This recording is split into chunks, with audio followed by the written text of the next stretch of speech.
Well, as a training staff, we always look forward to this day. It takes us a while to get here, but first of all, I want to thank a lot of people for coming, and there's some distinguished people here I want to kind of point out. Salt Lake City Mayor Jackie Biskupski, some of her staff, I think I've seen them here.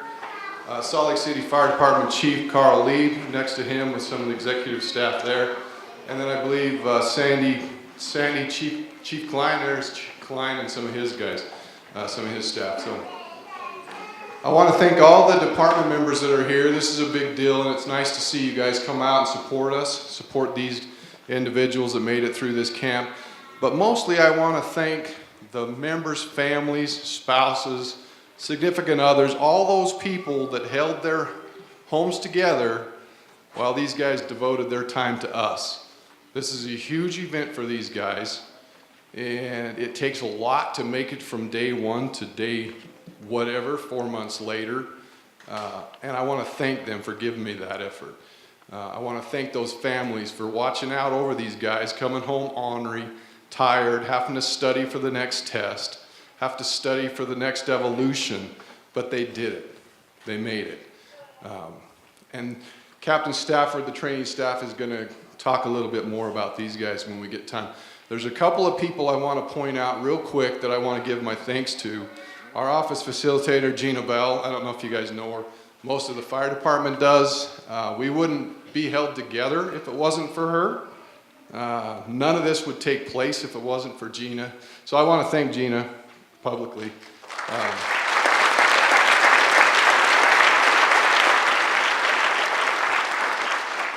There's a couple other, Zach Jepson, are you in the house somewhere? There he is back there. So Zach kind of helped us out. He's not going to get a lot of recognition today, but Zach kind of helped us out. He ended up hurt and had to stay with us in training for a few months. So thanks, Zach, for everything you've brought to the class. And I'm going to let Rob.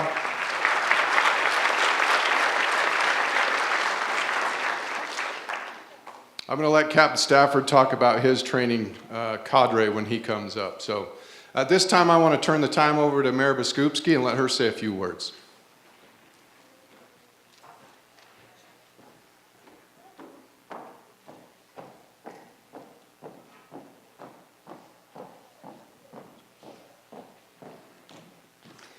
Well, thank you. I looked surprised because I thought the chief was going to speak before me, and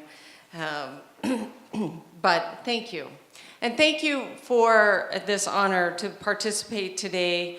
I truly appreciate being a part of this, and I'm really quite proud of individuals who step up to serve the communities they live in.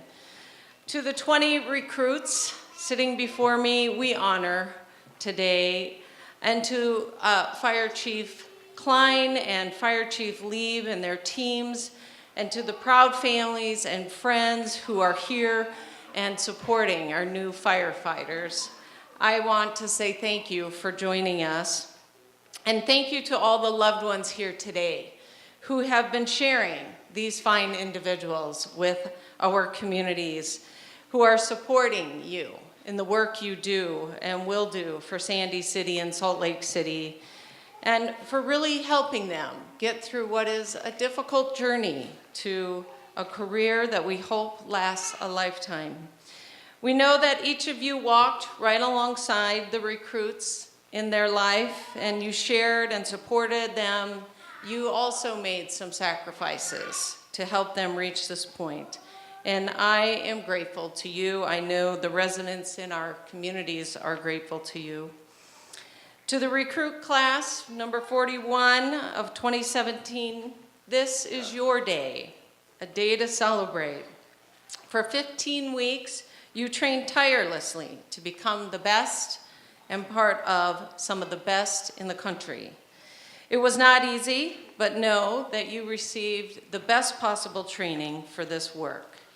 As you move into the apprentice program and have your station assignments for the next 7 months, remember that any challenges you face will never be faced alone. You are part of a team, a family, one of the finest in the country. You will have the full support of your administrations, your chiefs, and, of course, your peers. You are stronger together than you ever will be as an individual. Our communities need firefighters who bring compassion and strength and hope to their work. Hope is the big piece to this. It is something that truly is needed in our communities. You are the face of hope and comfort during the most difficult and terrifying times that people face in their lives. Right now, we have 12 Salt Lake City firefighters who are assisting Californians in the most devastating wildfires in the state's history. Their service and sacrifice reflects the highest standard of leadership in our city, state, and nation. It strikes me that when the call went out across our country to help, California reached out to our capital city, and our firefighters were eager to step up and immediately fill the slots that were available and needed. Chief Lee reported an overwhelming response to help those in need. We keep them all in our thoughts and prayers as they continue to do the battle. And hopefully, with great success, they return home. Recruits, that is the tradition you are joining today. You are our front lines for Sandy and Salt Lake City, and forever we will be grateful to you. As you take your oath today, please remember why you joined the fire department. It was your passion for helping people, your passion to prepare effectively, respond professionally, and impact positively. I know each of you are fully invested in the work you are doing. Remember, you are here today because we all have every bit of confidence in your ability to serve and protect our communities. Congratulations to you. We owe you a great deal of debt of gratitude, and we look forward to working with you throughout this entire county. Thank you.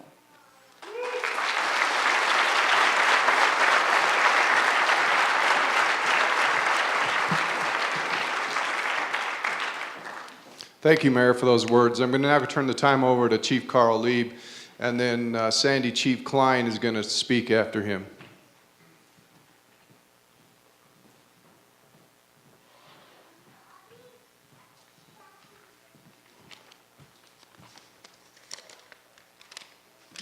Thank you, Chief Goodwood. Welcome. Good morning, everyone. This is a good day. Before I get started, I just want to thank once again all the families and friends of Recruit Class 41. You are integral to their success to this point, and you will continue to be as they move on in their careers. I'd also like to recognize the firefighters and the staff and administrators from both Sandy Fire Department and Salt Lake City. I see many of them here, and it's notable that many of them are not on duty. They're here to recognize you, and they're here to support you, and they will hold you to a high standard, make no mistake. 20 of you. Today, Sandy Fire and Salt Lake City Fire are going to recognize 20 new firefighters. First, I want to address those of you from Salt Lake City. 4 of you are here after competing against almost 800 candidates in the spring of 2016. That's no small feat. 8 more of you are certified paramedics who met very specific criteria to be employed by the Salt Lake City Fire Department. As lateral hires, you are the first of your kind. What the 12 of you have in common is the commitment and perseverance necessary to complete what is widely accepted to be one of the most rigorous and comprehensive recruit training academies in Utah, certainly, if not in the western region of the United States. My team works hard to identify individuals that we think are going to function and maintain the priorities and the values of Salt Lake City Fire. These qualities are many, but they start with attitude. I like happy firefighters, let's just put it that way. Firefighters with positive attitudes love their work, and the beneficiaries are the citizens of Salt Lake City. Furthermore, these types of firefighters will demonstrate and promote the values of the organization. You are this type of firefighter. If you are not, you would not be sitting here today. Now I'd like to address the entire class, class 41. You've successfully graduated from one of the most challenging courses that we could give you, clearly. From fire attack to forcible entry, from ventilation to vehicle extrication, you've met that challenge. You've been pushed to your limits, you've demonstrated your ability to apply your skills to meet our incident priorities. Rest assured, the environment you'll serve in is different than the one from 20 years ago. The service requests of our citizens continue to be varied. The situations are often unpredictable. The results are sometimes tragic. We read about it every day. There's little doubt the world you operate in today is quite different. But your fundamental rationale and your reason for doing what you do remains the same. You make things better when you arrive. When I first came to speak with you as a recruit class back in July, we talked about a few things. Number one, I told you about the benefits of this job. There are many, as you know. I told you about your role, delivering our product, which is public service. I talked about the public always expecting us to deliver. We talked about not compromising that trust. We talked about the difference between your ego, which you left at the training tower, and your reputation, which starts today. Lastly, I laid out my expectations. Number one, that you give me everything that you have. Number two, that you realize what you have. You've accomplished number one. Number two is going to be ongoing. You will at some point feel as though you've reached your peak, that you've maximized your potential. You will at some point convince yourself that you are not vulnerable. You will at some point feel as though your efforts are not recognized. And soon after that, you'll become tired of going on calls that you feel just don't matter anymore. You'll be wrong on all accounts. You're now professionals. It is your obligation to continue to develop both personally and professionally, to prioritize the safety of yourself and your fellow firefighters, to remain grounded, humble, and motivated to serve the public in any capacity that you can. This is the job, and you're ready. Congratulations.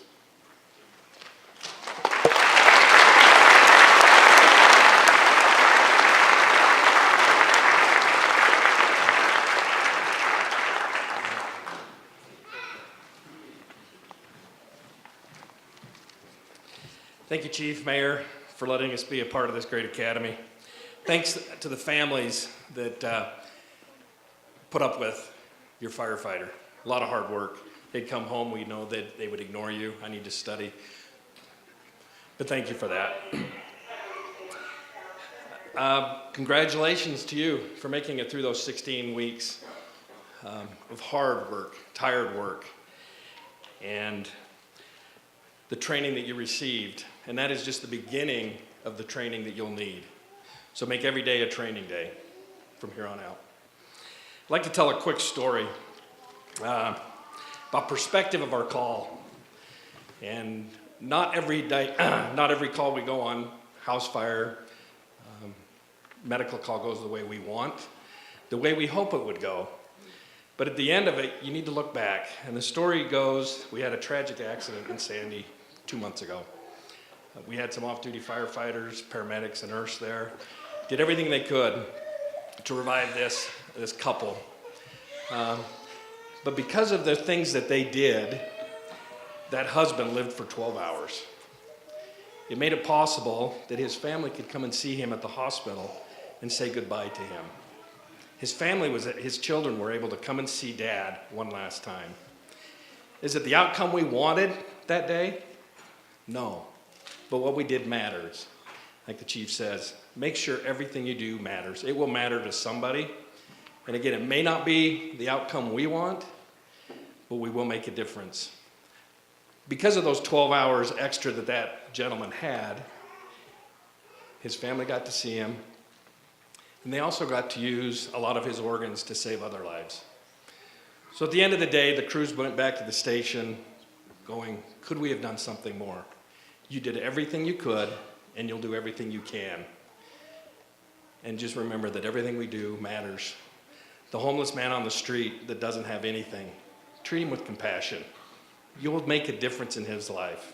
The newborn, you'll make a difference in that family's life. The house fire that maybe the whole building went to the ground, but maybe those valuable photos that you were able to salvage and overhaul matters. So every day when you go to work, just say, I'm gonna make it matter. Don't get frustrated, don't get caught up in the weeds, the politics. Come every day with an attitude that I'm gonna make it matter, and you'll have a successful and great career. Congratulations, thank you.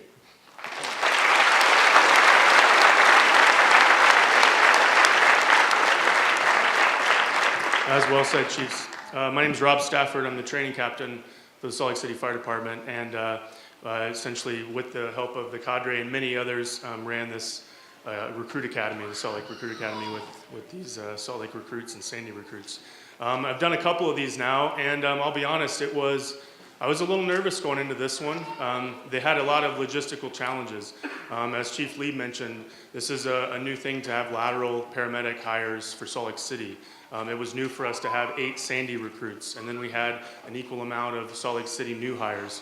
So with such a large class, we started with 22, and logistically that's challenging. And then we were actually at a little bit of we were initially having a hard time filling out a cadre, I believe, because of some of these challenges in the time of year. But who we ended up with was amazing and helped us accomplish the job and have a very successful camp. And so I'd like to acknowledge not only the families, I want to welcome you here for coming because I appreciate your support of these recruits, but also the families of my family and my cadre's family and our staff here, because they had to put up with the same, if not longer hours, and the same tired individual coming home, and the same individual that's studying and making sure we're on top of our game so we can get these guys on top of their game. So I'd also like to introduce the actual staff as well, just so you guys, they can be recognized here and you guys can see who's been kind of barking at these guys for the last 15 weeks. So first I'd like to recognize Andy Maxwell. Andy, yeah, go ahead and stand up so everybody can see you. Andy was on my old crew at 8C that I was with for a long time. He is a truckee extraordinaire and brought that truckee perspective to the staff. This was his first academy that he was able to help out with and did an amazing job. So Andy, I really appreciate your help and your discipline and consistency and your commitment. Andy was good about always keeping these guys in check. I would say he was the good cop because he's so happy and cheerful. He's like a big teddy bear. But he could always put them in their place when he moves a barbell around. It makes everybody feel just shameful of themselves. So thanks, Andy. I really appreciate it.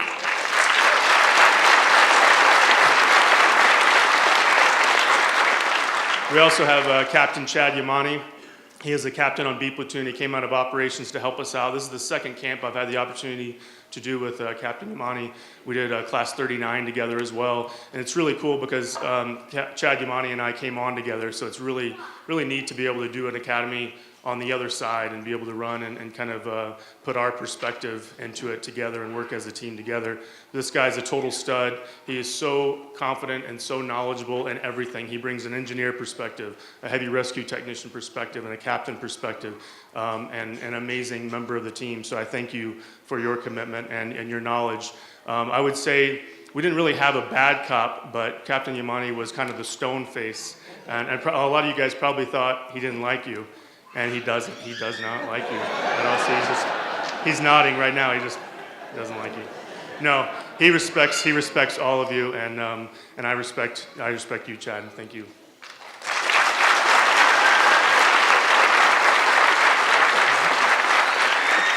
And for the first time in our partnership with Sandy, with these recruit academies, we had a Sandy representative, Captain Ryan Lesner. He is their training officer. Yeah, give it up. He is their training officer, and this was a big hill to climb for Ryan. I knew Ryan a little bit before, really liked him, had some meetings with him. I knew we were right on the same, on par with each other, but he has never gone through this camp, and he knew what it entailed, but he's never had to run it either as a recruit or as a training officer.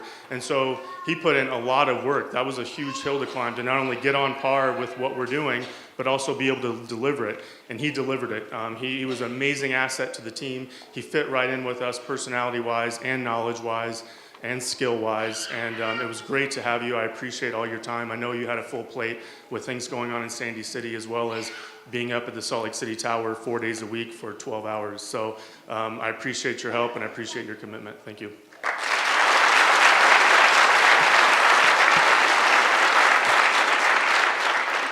And then finally, my partner in crime, training coordinator Jade Davis. Jade's done a couple of camps, like maybe 2 or 3.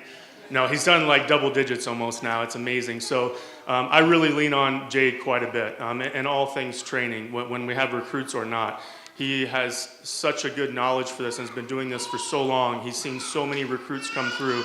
And I think what's special about him, the actual technical skills and the abilities that are required to teach, that's almost subconscious for him. But what I really lean on him for are the little things. It's the gut feelings, like, I just don't know. I feel like we need to do more of this, or I feel like this guy needs this, and that's what he brings to the table, and it's so important in what we do, because it's not all black and white. It appears that way, but it's really not. And so he brings that to the table. He's a great individual, a great person. He's been doing this for a long time, and again, it's time away from his family as well, regardless if this is his position or not. And so Jade, again, I appreciate it so much. I can't thank you enough.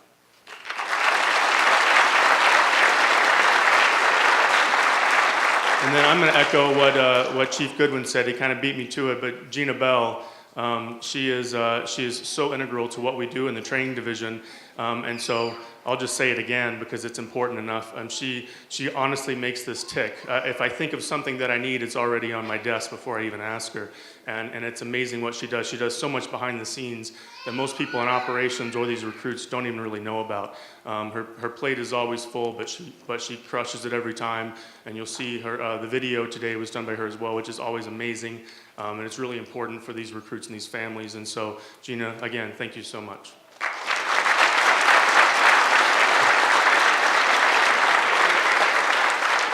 And then finally, Chief Goodwin. It's been my honor to work for Chief Les Goodwin, and when he was a captain as well. That's probably the 4th time I've worked for him in my career. And he is a huge mentor to me. I look up to him. I've learned from him in all facets. I'm basically kind of following him around the job, essentially, because I'm trying to stand in his footsteps when he was training captain, which are huge shoes to fill, for sure. But I appreciate all your guidance and your mentorship and everything that you've done for me throughout my career, and including this camp. It was really special to me to be able to have this partnership within this academy, so thank you.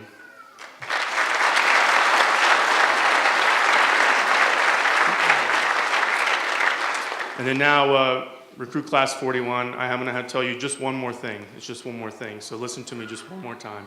I know you're tired of hearing me kind of bark at you or balk at you or whatever.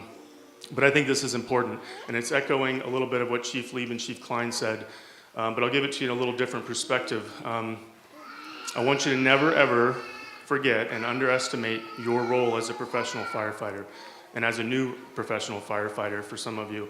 And what I'm saying is your role in the department, but even more importantly, your role in the community.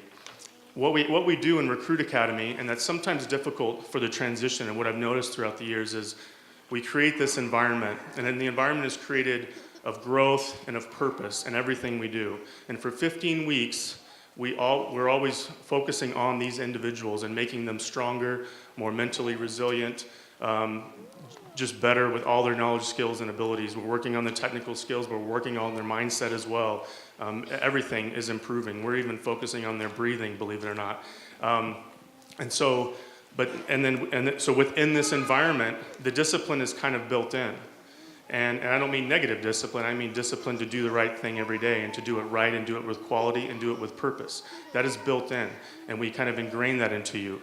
Now you'll have a transition where you go on into operations. And it's going to appear that you're the low man on the totem pole, and you are. You're way down here. You'll see in vacation draw.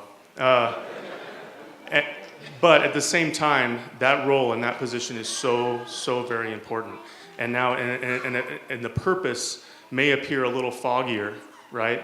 The purpose is not ingrained. The purpose is not us telling you what that purpose is of that day and how you fit. Now that picture just became a lot bigger, and that purpose became a lot bigger and a lot more important. This isn't just how you fit into a multi-company evolution or a drill or anything else. This is how you fit into the community and your department. And so from the role of the department, I want you to understand that that firefighter, that backseat professional firefighter, EMT, or firefighter paramedic, you're on the tip of the ladder. You're on the nozzle on the end of the hose line. You're the first person that the public talks to many times. You're the one who's in charge of patient care. That's incredibly important.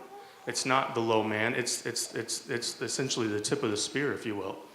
And if you flip it over and look at it from the perspective of the public, you're the first person they see. And remember what I told you on day one, 0700 on that line before we start our initial PT session was, who are you going to call when you're having your worst day, and who do you want knocking on your door or coming to that scene?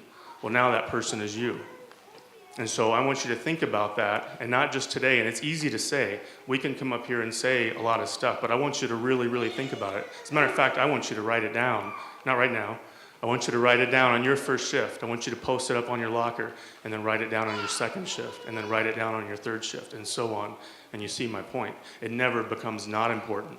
You're always that important, and what they see. And I want you to look through the eyes of the public that you serve and know that, hey, I'm going to be that firefighter. I'm going to be the person that comes and helps them on their worst day of their life, when they have nobody else to turn to, nobody else to call. You're that firefighter now. I want you to think about it from the eyes of the child and the public. I mean, do you really think, you know what they see when they see a fire engine and you getting out of it, right? Whether you're coming to that car accident or you're even walking through the grocery store, think about what they see and be the person that you think that they should see when you're representing Sandy City or Salt Lake City Fire Departments. And think about that every single shift, because it's so very important. And then as you move throughout your career, don't forget it. Never, ever forget it, and never underestimate the power of your role as a professional firefighter. You got to promise me that, okay? But Class 41, I appreciate your discipline and your hard work and all your efforts. It was an honor to be a part of your career, and congratulations and welcome to the family.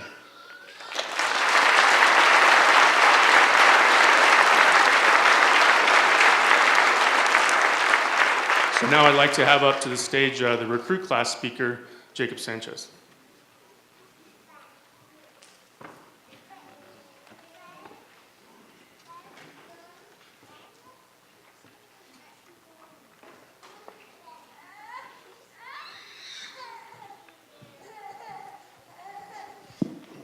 I've been practicing box breathing for a while, sitting down there. It really helps. I decided a few weeks ago when they asked me to do this, well, told, this is a better word.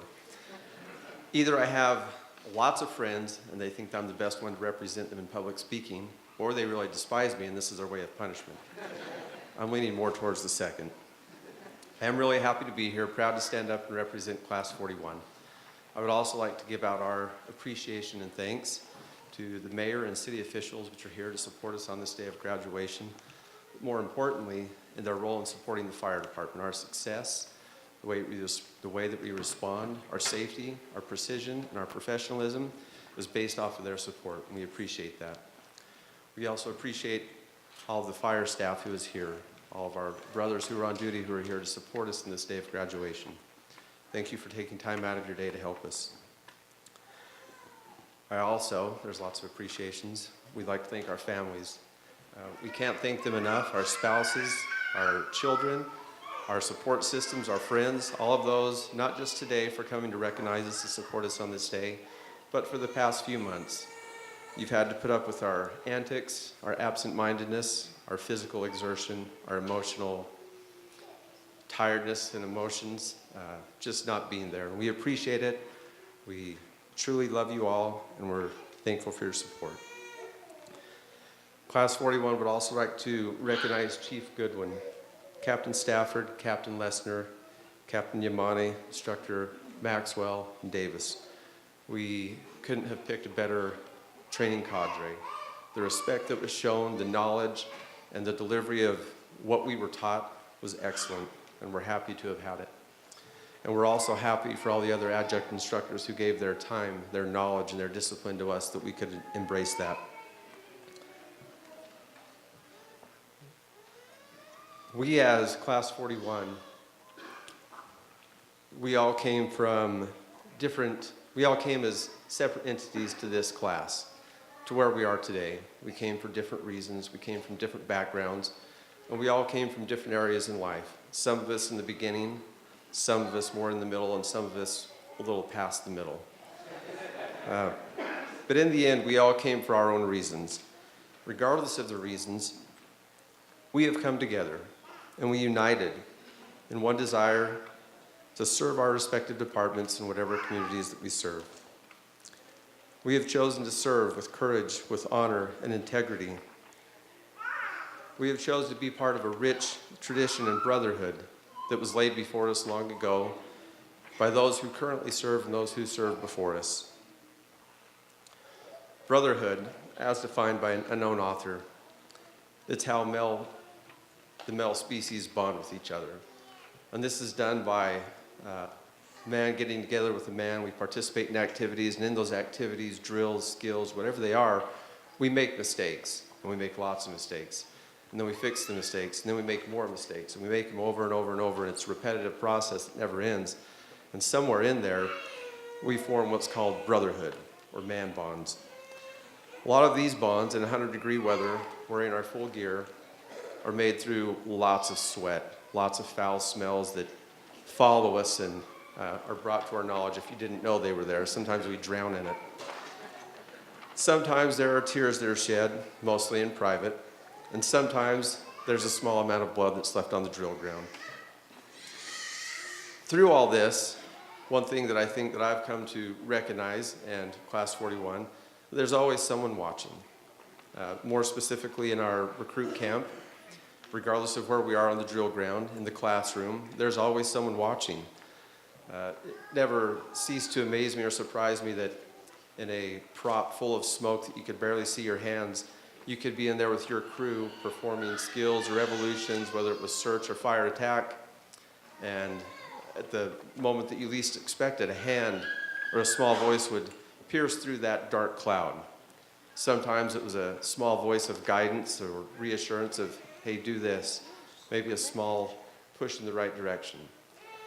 And on the other hand, sometimes it may have been a voice of thunder that pierced your very being and changed your course very directly. Like, what the heck are you doing? What was that? I'm paraphrasing, of course. In the end, it did teach us a lesson, and that lesson is that, number one, in the fire service, there's a span of control. The span of control was managed very well with the recruits and with the training cadre. In those times where that arm or voice may have reached out from the darkness, it was always nice to have a buddy. That buddy, the partner, the buddy, we always work in pairs. Some people, as we learned, may have separation anxiety. When they lose their partner, they might call out for them when they realize that their partner is gone. And when they don't find their partner doesn't respond, that same phrase might be repeated over and over, to sheer anger sometimes. Well, in order to remedy this individual, he discovered that he found a sound beacon to let us all know, his teammates, the cadre, where he was at all times.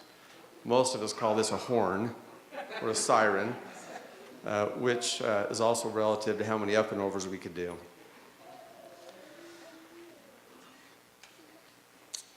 In that, that's not to say that this individual is the only one that made mistakes. We all make mistakes. And to the average layperson, points are good. Basketball, football, boxing, karate, whatever it is, points equal victory. That's not necessarily true in recruit school. With this, though, and the delegation of points, and all of the instructors have their own unique ability, their own unique qualities, and their own way of giving points. But one that I'd like to recognize is from Instructor Maxwell. When he stood, maybe you saw his great smile. He's a teddy bear, and he's very warm and full of love, and he can be stern at times. But Instructor Maxwell brings out something that I've recently become acquainted with, the name anyway. We've always been acquainted with it, and that's called a compliment sandwich. And what this is, first of all, it includes a compliment on what you're doing. And then that's the bottom layer. And in the middle, you have some constructive criticism. And then on top of that, you put another layer of goodness, right? So you have a sandwich. So in the end, I don't think there's anyone that can make any of us feel so good about doing something wrong as Instructor Maxwell. And it might go something like this. Hey, Sanchez, come over here into my area. It's a small area. And he'll say something to the effect of, I really like the way you performed that evolution. You took the hydrant really well. You only circled it once. You were very efficient with your movements. You had purpose and intent. You did step on the hose, and you straddled it for a minute, but you fixed it, so I'm going to give you 3 points. And then he gives you one of those smiles. Can you do that? Yeah, like that. And you know you've done something wrong, but you feel so good, right? Then he'll finish it off with, great job. Keep up the good work and hustle, and you go about your way. So we appreciate that. Lectures were another area where we could learn appropriate material, and it was a safe area to ask questions. Actually, it was always safe to ask questions, once per se. Certain situations arrive where you just have a little tick or a glitch inside, and you have to ask a question, and sometimes you may or may not get the answer that you're looking for. Well, it's normal to ask a question once. Sometimes it takes bravery to ask it a second time, to a different instructor, of course. When you ask that second time, you still may not get the answer that you're looking for. In these lessons of life, sometimes if you don't get what you're looking for, maybe it's not important to your fire salvation, right? Maybe it's a little thing that really doesn't matter. But if you're dumb enough to actually ask a third time, in front of other instructors that you've already asked, you can probably know that it's not going to bode well for you. This might end up in you being assigned to do a presentation and a lecture on that subject for the whole class. So with this in mind, if you do happen to fall across that situation, there are kind of 3 goals that I created in my mind. One is to embed yourself in research. It's amazing what you can learn in Google. It's endless, really. Some of it's applicable and some of it's not. So I accomplished the first goal. The second goal is to make the class participate in your learning and in your knowledge. And in that, you'll also teach them the concept that you were assigned to teach. The third one, and most importantly, is to entertain the training cadre and to make sure that they're pleased with the amount of time that you put into your research. And in that, they might be presented with countless wonders and numerous things that are really useless to our mere existence about Steven Seagal and the spelling of some Japanese word. That really doesn't matter, though. The next thing, and maybe one of the last things I'd just like to speak on briefly, is another important lesson that we can kind of tie to the Recruit Academy and to life in general and our service in the fire service. That is that we all encounter chimneys in life. There are things that we have to overcome, right? You can call them what you want. We call them chimneys. Some of these chimneys, they're dark, they're suffocating. Some of them are hot and just make you uncomfortable. A wise military man once said, "I fear not 10,000 chimneys that have claimed one life. I do fear the one chimney that has claimed 10,000 lives." Very wise. When we're confronted with a chimney, we have a choice. And I think our approach is the most important. First, we can retreat and we can take cover, and then we retreat. We can retreat, take cover, and then repeat, which is essentially the definition of insanity. We never accomplish anything. Or we can advance and we can conquer. Sometimes we need to regroup, reinforce, re-strategize, but never repeat. In my opinion, we as Class 41, we need to love what we have chosen to do. We always need to keep a friend with impeccable timing to help you out of deep holes, like Brewer. Once again, never retreat. Serve with pride. Be diligent in the delivery of a perfect service. Honor the rich tradition that we are part of. When we start our next chapter, we've ended one, and it was a great chapter. We're still in the beginning stages of our book and of our career. We're honored to be who we are. We're honored to be here today. We are honored by the training cadre, how they have honed us, guided us, and shined us, and helped us to become trained individuals. We thank you all. We appreciate your time. Thank you.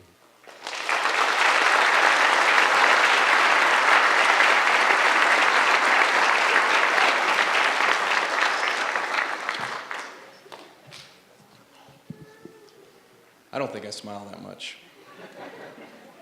But I won't stop smiling now.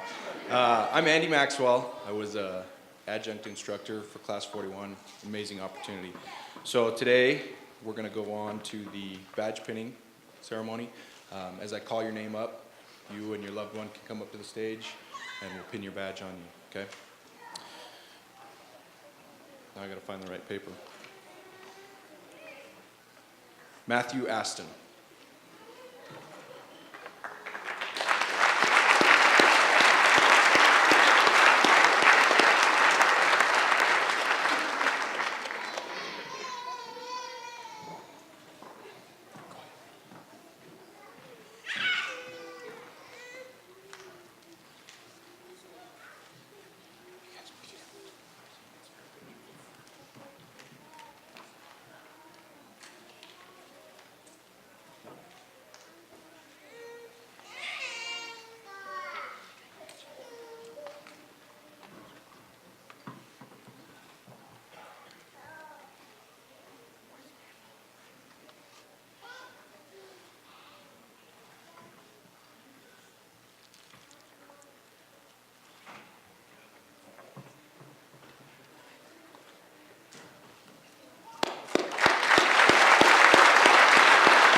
Corey Carter.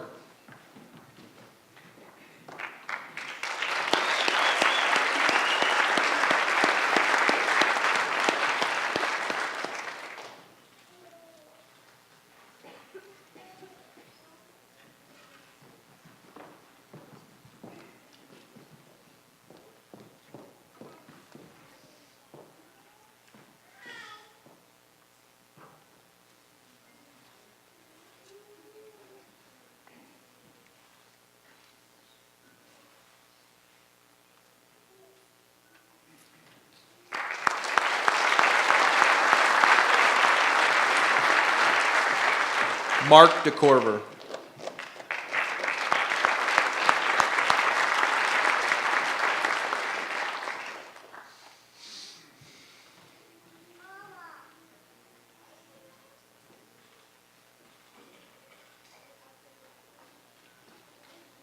Mark's wife isn't here. She had a baby at 4 a.m. this morning.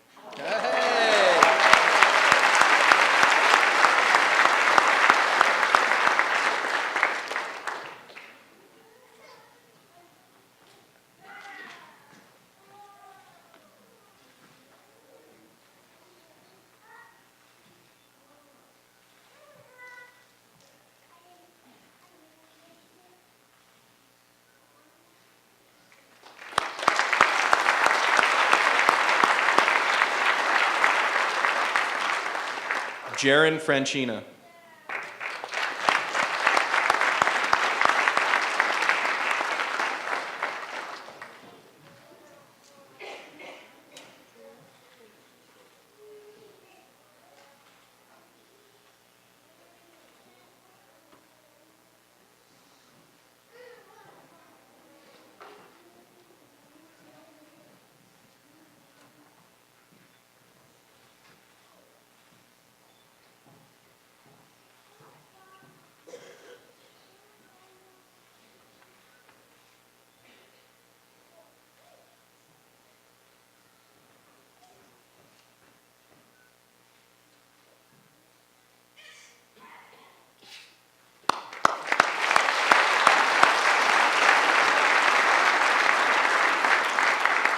Chandler Hickey.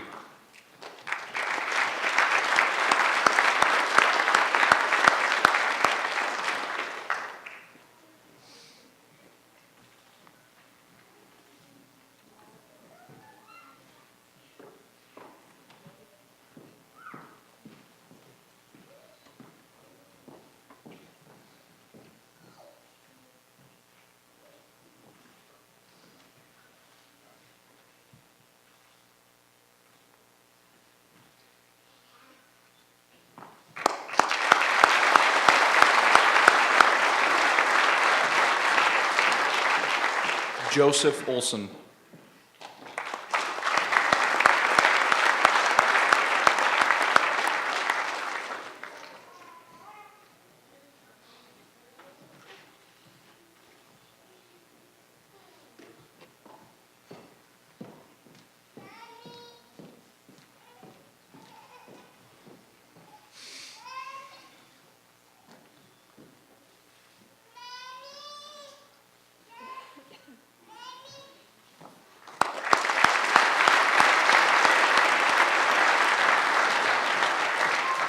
Levi Weston.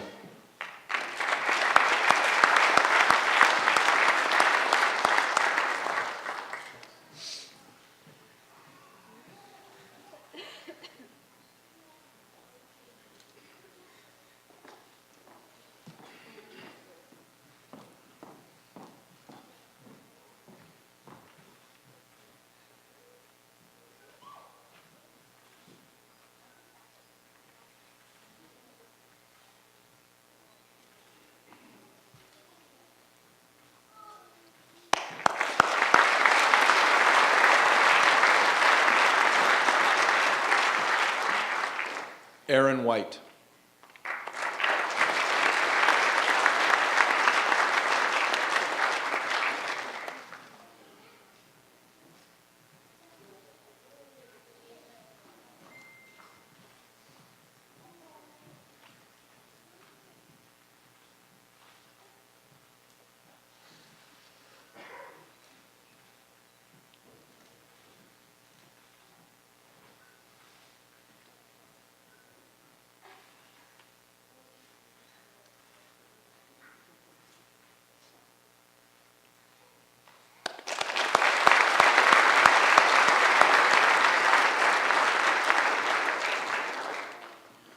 Benjamin Brewer.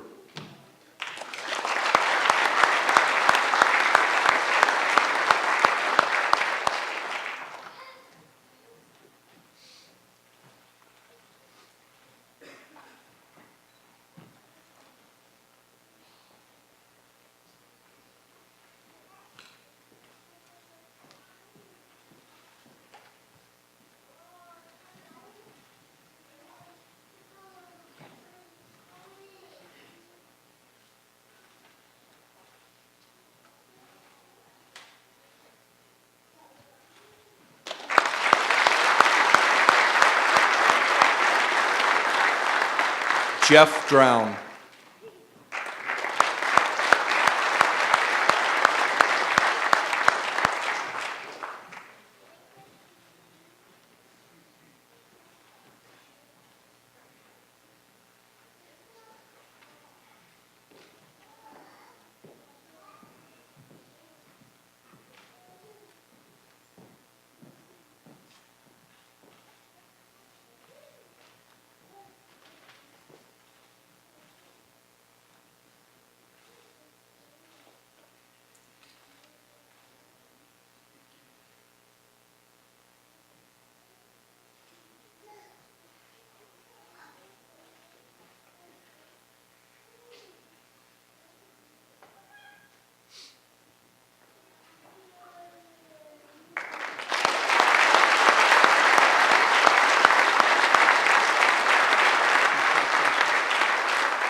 Brandon Grover.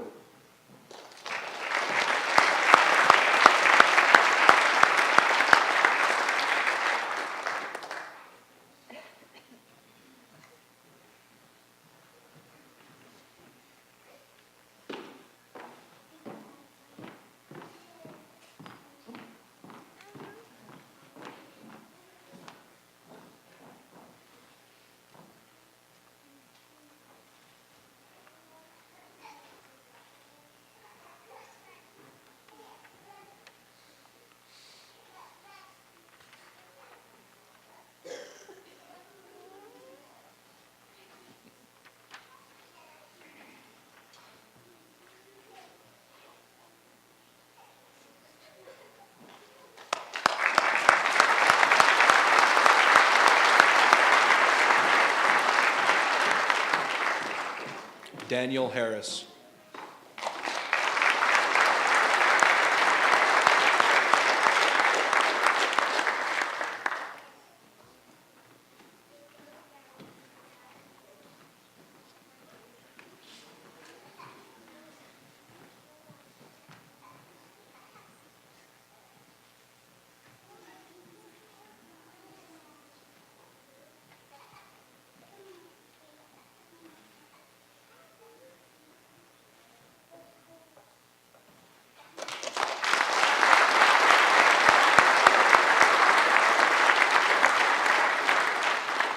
Daniel Jorgensen.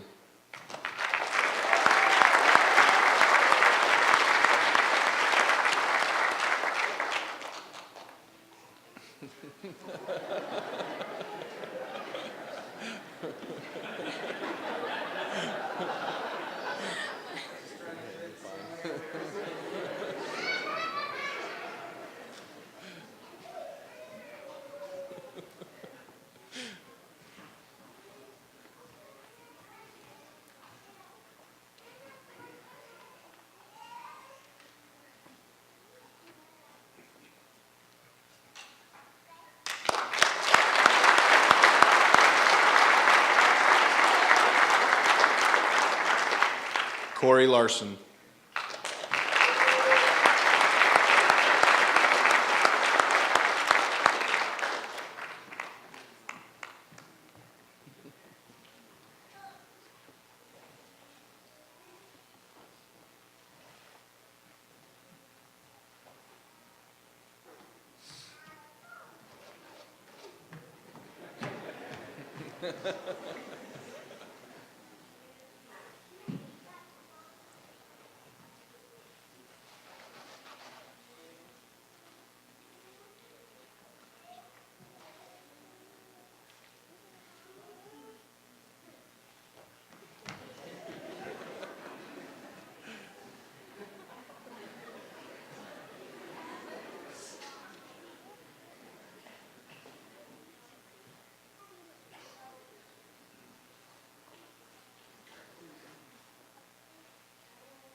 John Middleton.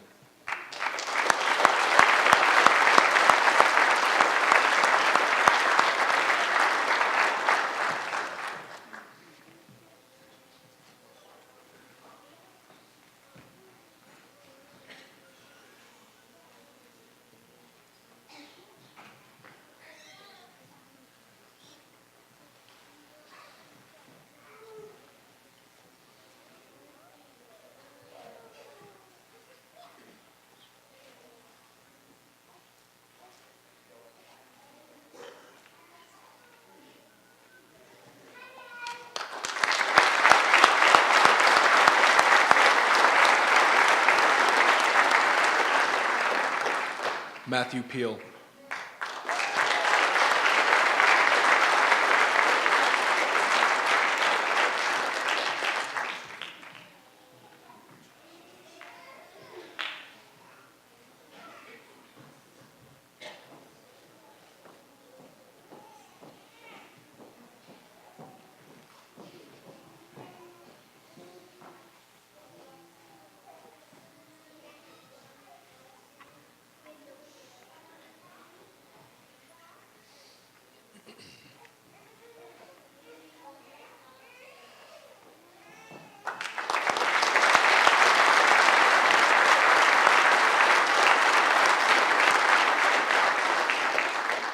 Justin Reimers.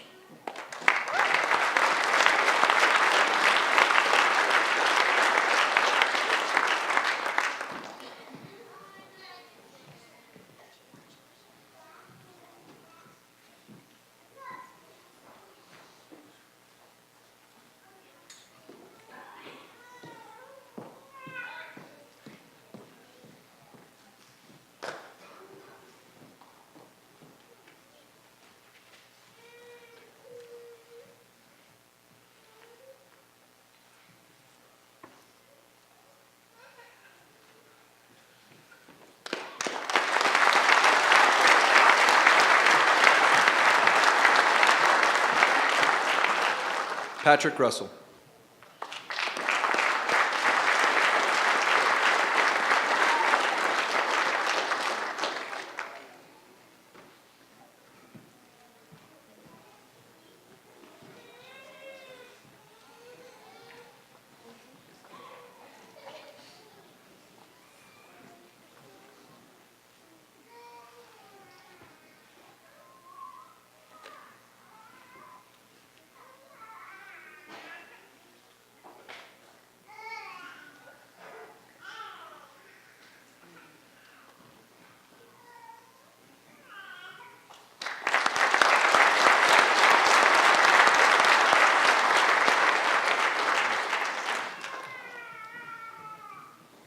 Jacob Sanchez.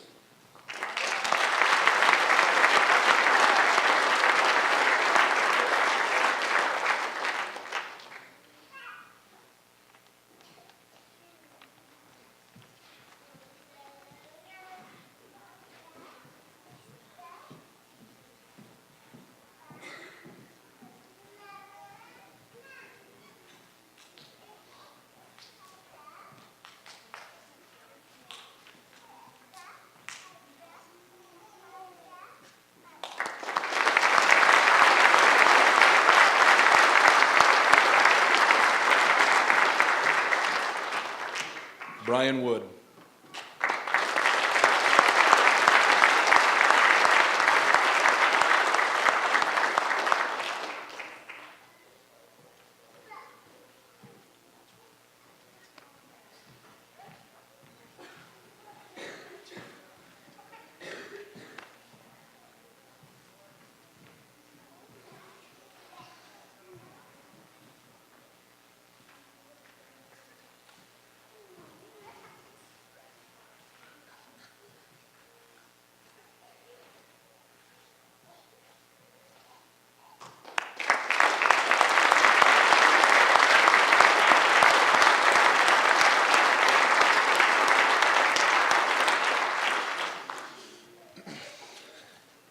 Okay, at this time, we'd like to invite up the Sandy and Salt Lake City Chiefs for the swearing-in ceremony.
Okay, so let's.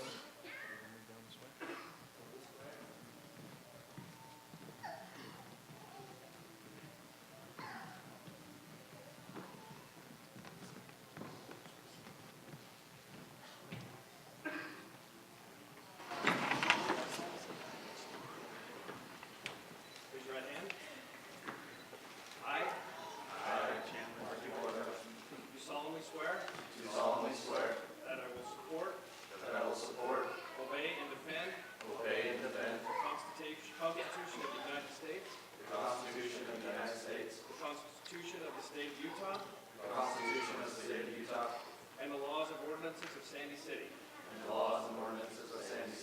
And I will discharge my duties of my office as a Sandy City firefighter, EMT, with fidelity. Congratulations.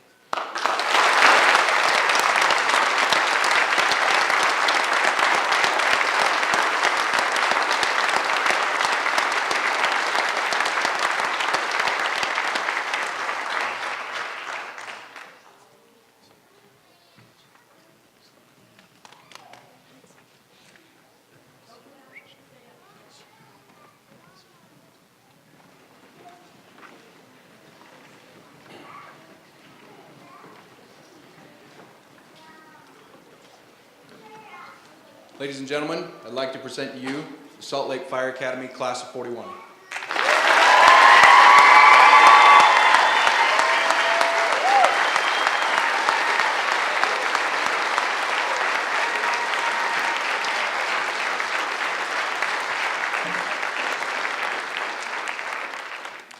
Good morning. In closing, I'd like to thank the training division for the opportunity to take part in this. I'm Ryan Lester, training captain with Sandy City. I appreciate this opportunity as well to present this last award. This is an outstanding firefighter award that was selected by the training cadre for one of the recruits throughout the entire recruit class.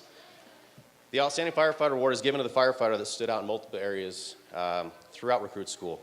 Obviously, this was a challenging selection due to the training or the talent and caliber of this recruit class. The selection from the training cadre discussed various criteria such as test scores, deficiency points, overall performance, and just general attitude.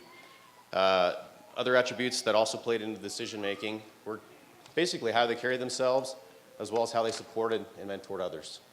One of the notable notes or attributes of the individual that's receiving this award was one, his ability to kind of act as a quiet leader, despite the fact that he had less experience and time than many others that were in the recruit class.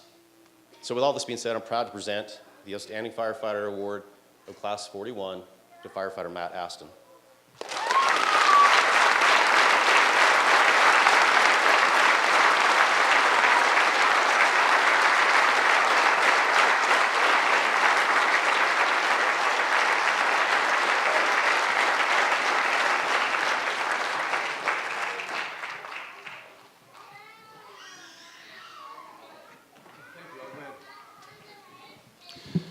Okay, we got just one quick, go ahead and have a seat.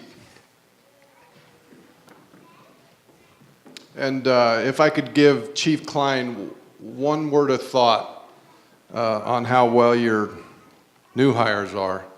If you don't want them, we'll take them.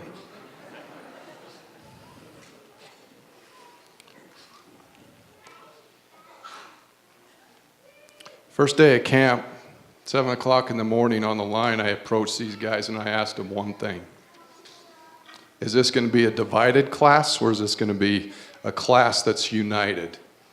There was a lot of work that went into trying to get new hires and laterals through the same class.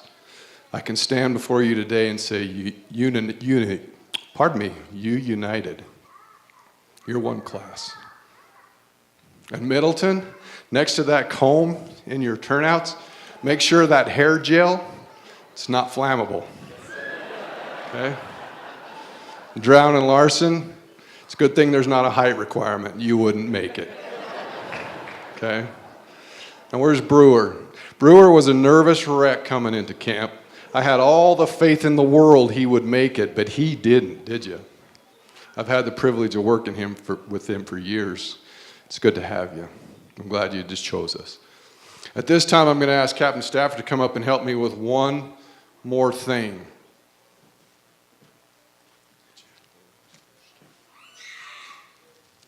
I also need the adjuncts to come up.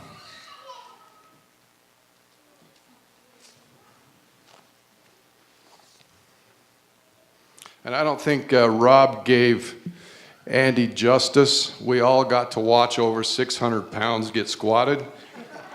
I don't think the bar is the same.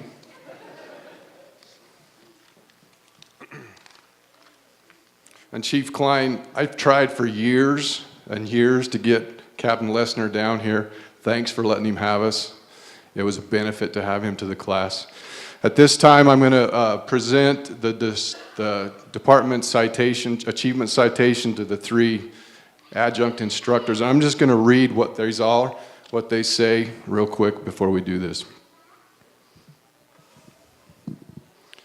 The Department Achievement Citations awarded for remarkable service where the recipient distinguished himself by exhibiting sound judgment and commitment through a dedication of time, effort, thought, and action. These individuals displayed outstanding dedication and professionalism while serving as a training adjunct during Salt Lake City Fire Department Recruits Class 41. This was accomplished through committing countless hours to the study, development, modification, and implementation of the recruit training modules while supporting the training division in developing and delivering additional fire training to departments across the valley. Their efforts contributed to the overall success of the recruit program and the mission of the training division. I personally want to thank each and every one of you. Get over here where I can see you. Like Captain Stafford said, we were a little short on adjuncts coming into this class. We spent several days between me and him and Chief Stedman trying to figure out what we were going to do. We did well. You guys handled this well. Thank you very much.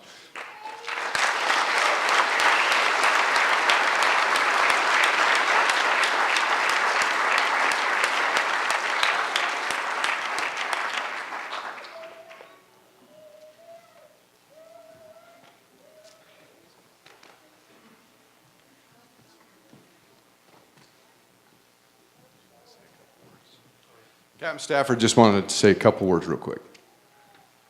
In addition to this recognition, I also like to recognize all of the guest instructors, outside agencies, other corporations essentially that helped make this camp run. In addition to these guys, those you see on stage, we had a lot of help from a lot of other people, both on duty and off. They gave their own time. We can never do it without each and every one of you. Many of these are recognized on the video that you'll see toward the end, so we greatly appreciate it, and thank you very much.